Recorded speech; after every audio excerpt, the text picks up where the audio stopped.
নমস্কার বন্ধুরা, আজকের রেসিপি হলো নোনা ইলিশের বড়া। চাল কুমড়ো পাতায় ইলিশ শুটকির নোনা ইলিশের বড়া করব। তো এখানে আমি কড়াইতে তেল দিয়ে দিয়েছি। তো নোনা ইলিশগুলি কেটে ধুয়ে ভালো করে পরিষ্কার করে হলুদ দিয়ে একটু ভেজে নেব। তারপর দুটো পেঁয়াজ গ্রেট করে নিয়েছি। এবার নোনা ইলিশগুলি তুলে নেব, নিয়ে ওই গ্রেট করা পেঁয়াজগুলি তেলের মধ্যে দিয়ে নুন, হলুদ আর লঙ্কার গুঁড়ো দিয়ে মশলাটা ভালোভাবে কষিয়ে নেব।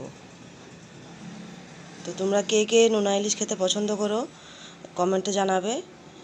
আমার তো খুব ভালো লাগে।